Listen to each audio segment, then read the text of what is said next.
Hello everyone, so we're going to learn about redox stoichiometry.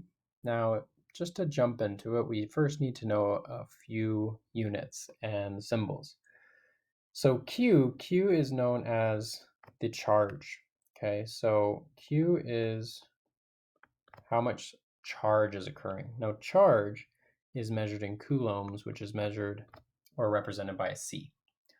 I is your current, okay? And current is the amount of charge that passes in a certain time interval, so seconds, or we call it amps, also measured in A. So you can either put C over S or you can put A.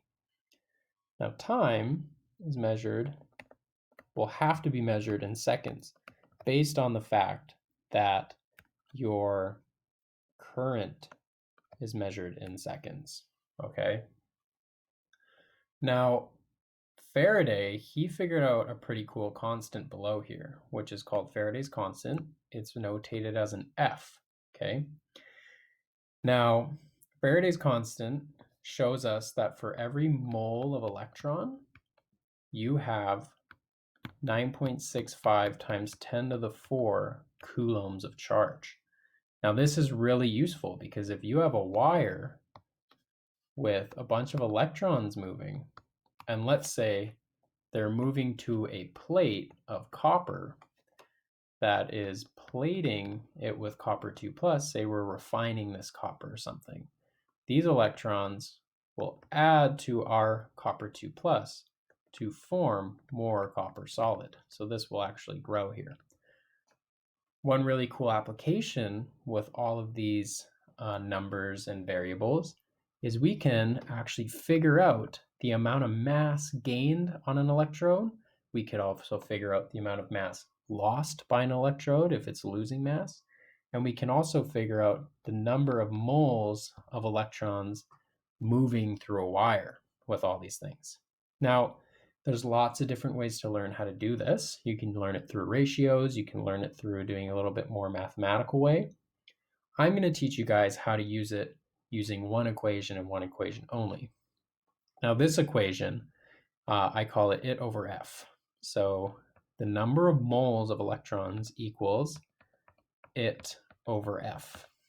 Okay, so the number of moles of electrons equals your current multiplied by your time divided by your Faraday's constant, it over F.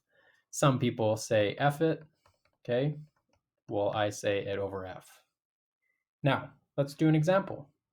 So convert a current of 4.5 amps that runs for 45 minutes to the amount of electrons moving. So we're given a current of 4.5 amps. Now remember, we can also represent that as 4.5 coulombs per second. So for every second, you have 4.5 coulombs of charge being made. The time this takes is 45 minutes. Now we need to convert that into seconds. So I'm going to use a conversion table. I'm going to put minutes on the bottom so the minutes cancel out, and I'm converting it into seconds. So 45 multiplied by 60 gives me 2,700 seconds. And we, of course, know Faraday's constant. Now, do we have to memorize this number? Absolutely not. I would not expect you to know how to do that or have to do that. So where you can find this is in your data booklet. In page 3, you will find Faraday's constant kind of in the middle, and it's right there for you. So you don't have to memorize it at all. Well, you kind of have to memorize where it is in the data booklet, but that's all good. So now to figure out the number of moles of electrons, well, the number of electrons equals it over F. Your current is 4.5 coulombs per second. Your time is 2,700 seconds divided by Faraday's constant, which is 9.65 times 10 to the 4 coulombs per moles of electrons.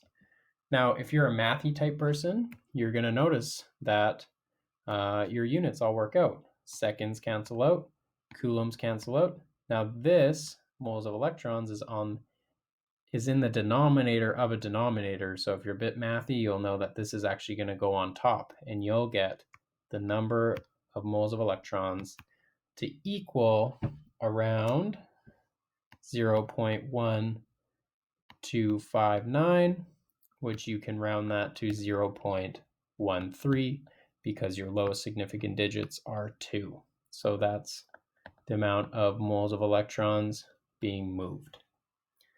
I hope that helped everyone, and have a good day.